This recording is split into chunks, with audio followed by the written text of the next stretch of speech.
사도신경을 우리의 신앙을 함께 고백합니다.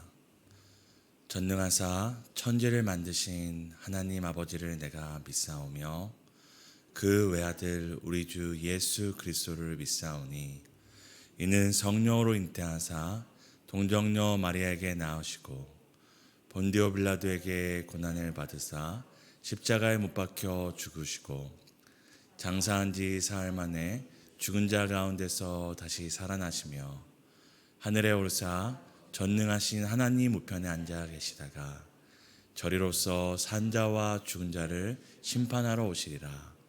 성령을 믿사오며 거룩한 공회와 성도가 서로 교통하는 것과 죄를 사하여 주시는 것과 몸이 다시 사는 것과 영원히 사는 것을 믿사옵나이다. 아멘. 찬송가 419장입니다.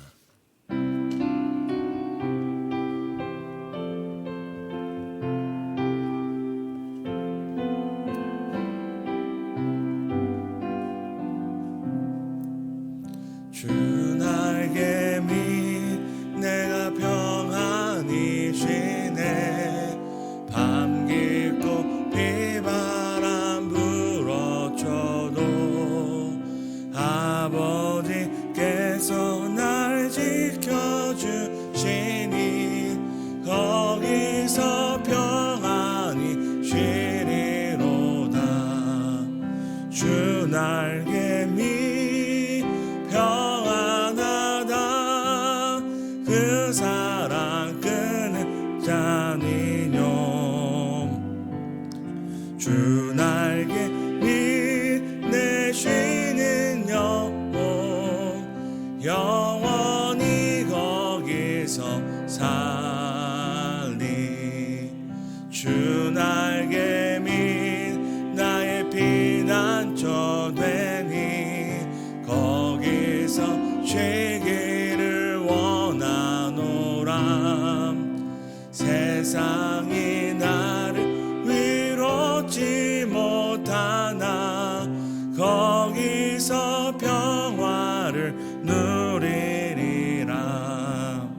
주 날개 밑 평안하다. 그 사랑 그늘 자니뇽. 주 날개 밑 내 쉬는 영혼 영원히 거기서 살리. 주 날개 밑 참된 기쁨이 있네. 고달픈 세상 길 가는 동안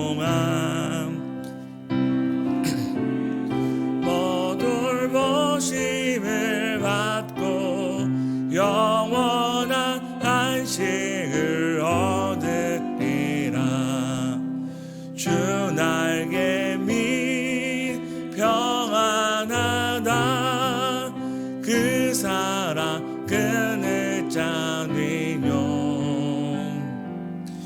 주 날개 밑 내 쉬는 영혼 영원히 거기서 살리. 아멘. 민수기 35장입니다. 민수기 35장 22절에서 34절 교독하시고 마지막 34절은 함께 읽도록 하겠습니다.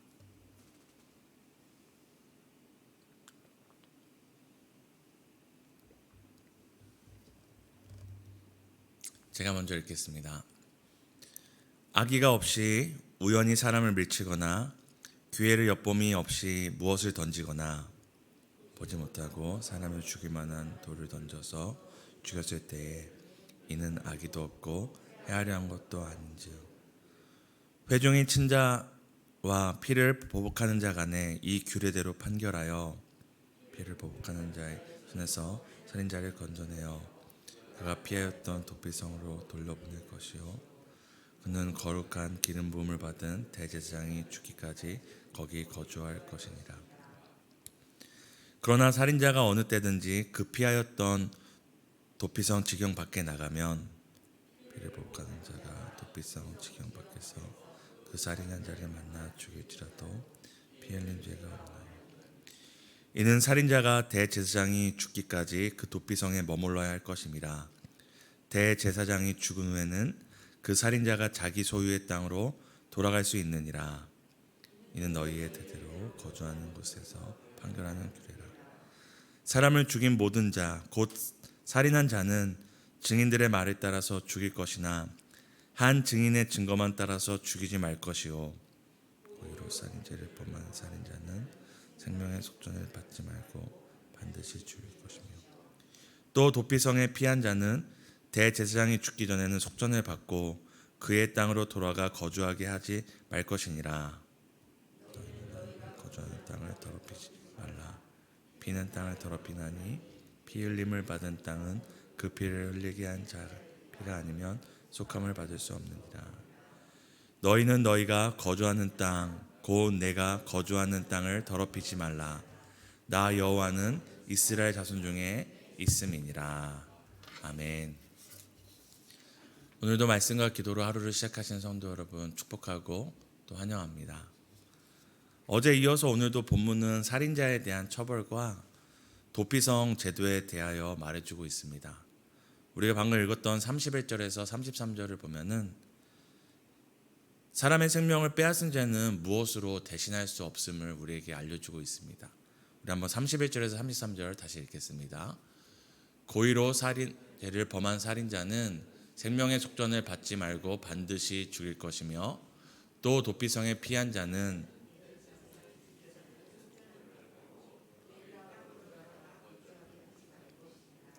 너희는 너희가 거주하는 땅을 더럽히지 말라.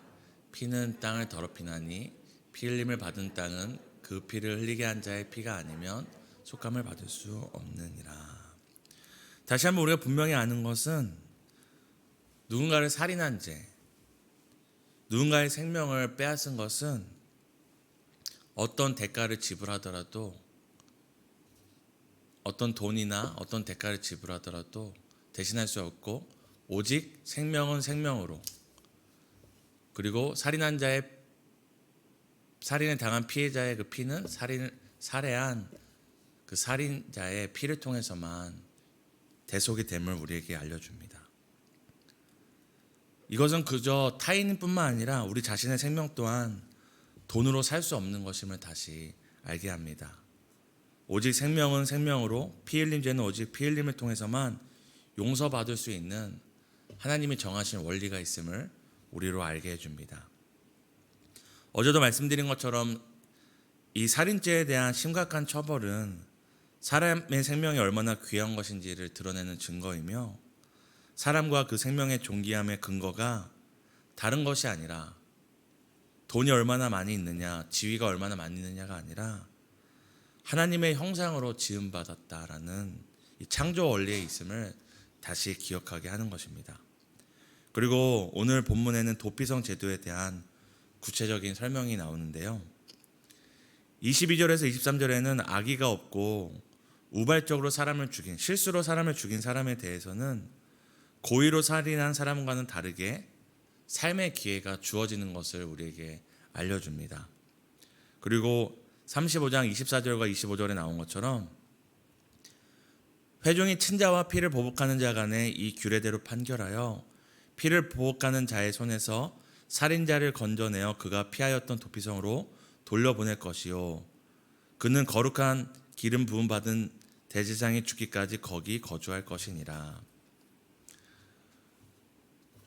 고의로 사람을 죽이지 않았을지라도 하나님께서는 이 판결의 과정을 통해서 정말로 그것이 고의가 아니었는지를 판단하여서 살인을 한 자나 또 살해를 당한 자나 또 그 가족들 가운데 억울함이 없도록 이 판결의 과정을 반드시 거치게 하셨습니다.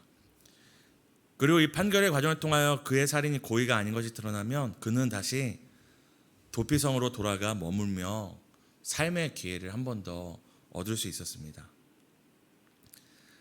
그런데 오늘 우리가 읽었던 방금 24절 25절에는 도피성에 그냥 가서 한번 찍고 나오면 되는 것이 아니라 이제 그 기한, 한 번 더 고의적인 살인은 안 했지만 살인을 한 그 사람의 도피성에 가서 머무는 그 기한을 우리에게 설명해 주는데요. 그 기한은 바로 대제사장이 죽을 때까지 그 도피성에 머무는 것이었습니다.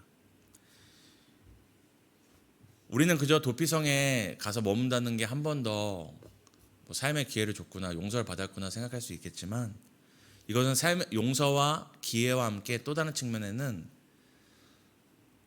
고의적인 살인이 아니었음에도 사람을 죽게 한 이 죄가 얼마나 심각한 것인지, 그리고 이 죄가 고의적으로 한 것이 아닐지라도 이 죄에 대한 책임을 피할 수 없음을 다시 한번 알려줍니다.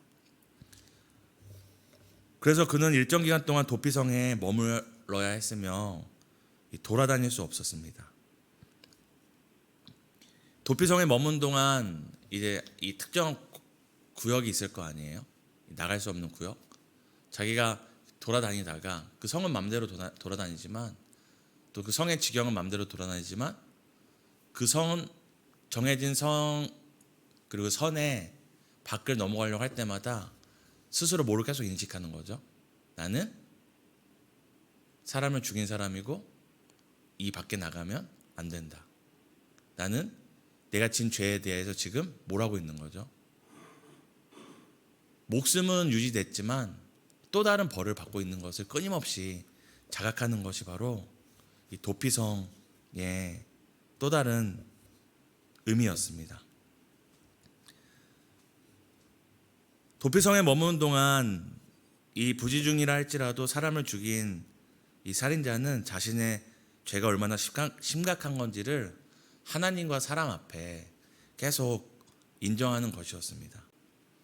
또한 하나님이 주신 이 도피성 제도 가운데 머물면서 하나님이 정하신 죄 용서의 방식, 죄 처리의 방법을 믿고 따르겠다라는 것을 고백하는 것입니다. 그럼 반대로 도피성을 뛰쳐나가는 것은 무엇을 의미하는 것일까요? 이건 첫 번째로 자신의 죄에 대한 심각성을 부인하는 것입니다.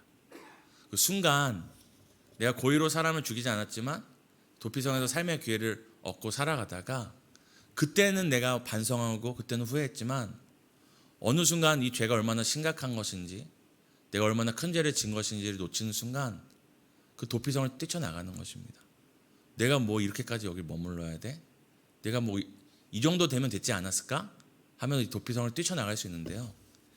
이것은 두 가지를 부인하는 거죠. 첫 번째는 자기가 지은 사람을 죽인 죄가 얼마나 심각한 것인지를 부인하는 것이며, 동시에 하나님이 정하신 도피성 제도, 하나님이 정하신 죄 용서의 방법을 믿지 않고 부인하는 것입니다.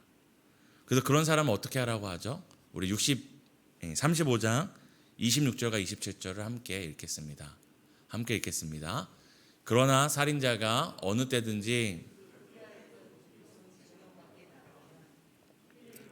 자가 도피성 지경 밖에서 그 살인자를 만나 죽일지라도 피 흘린 죄가 없나니.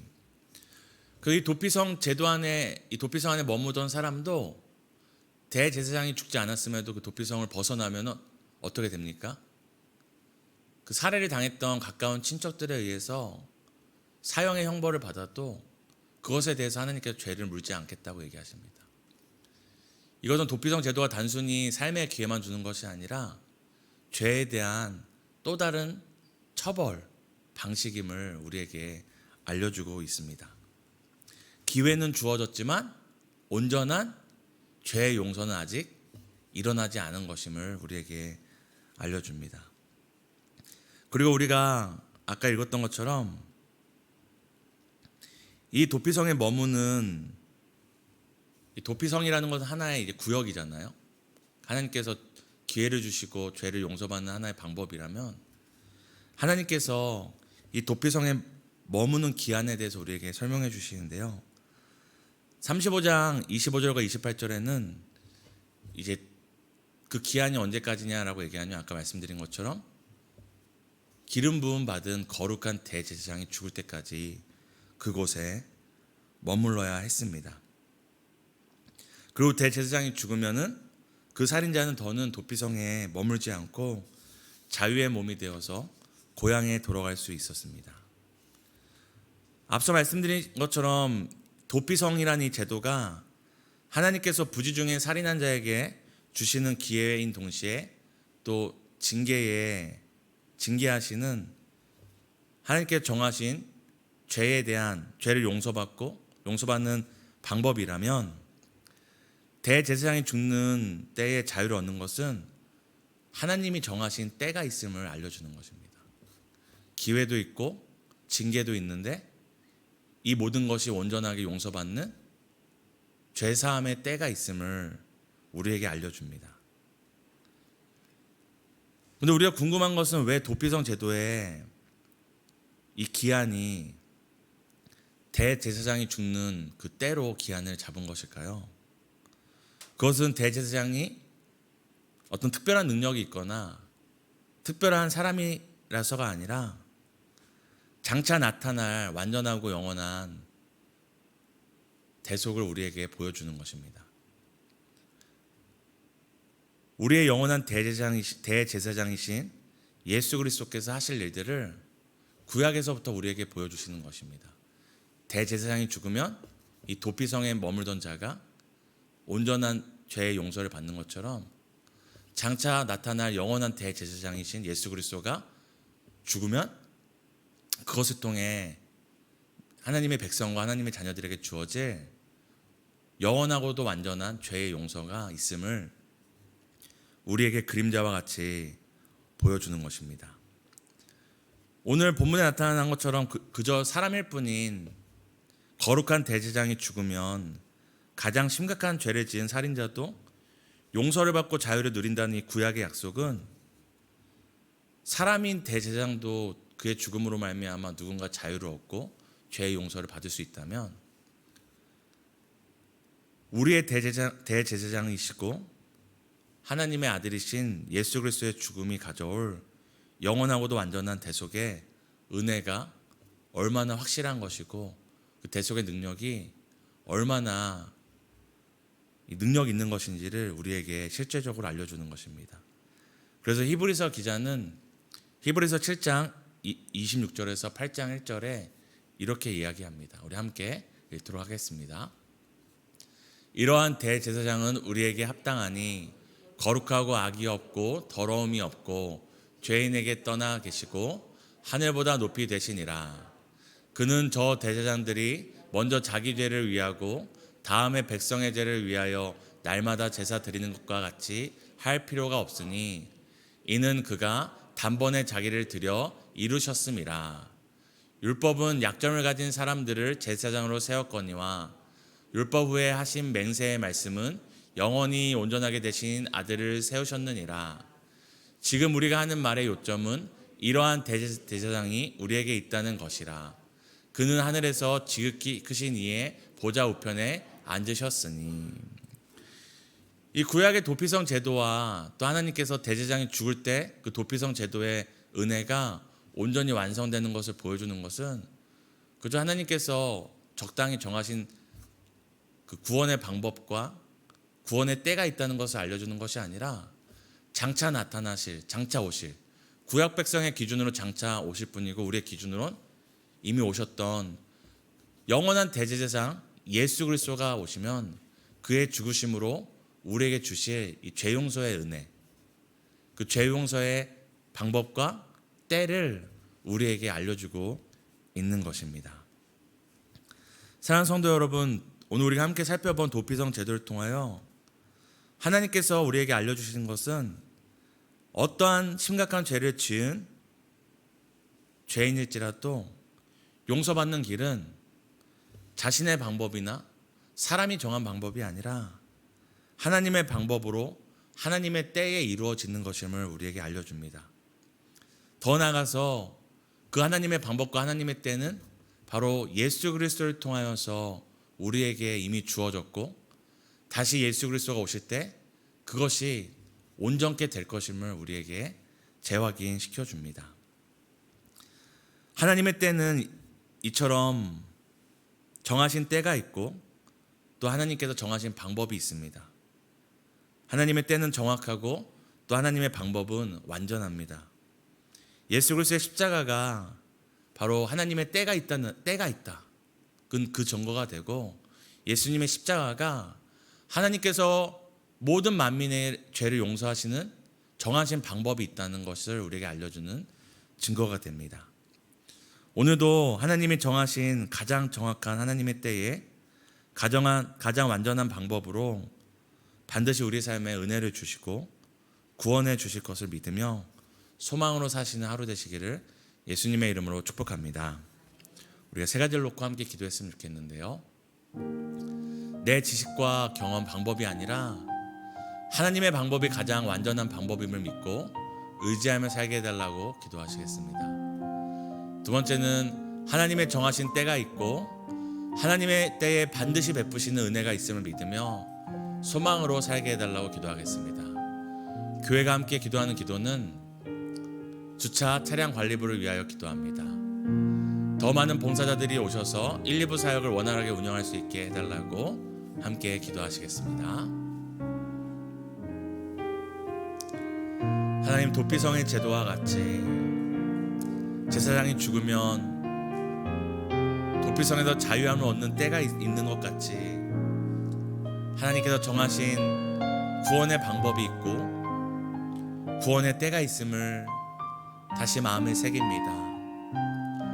하나님의 정하신 때에 그 방법을 따라 예수 그리스도께서 이 땅에 오셨고 십자가에 죽으시고 다시 사심으로 우리에게 완전한 죄의 용서를 허락하셨습니다.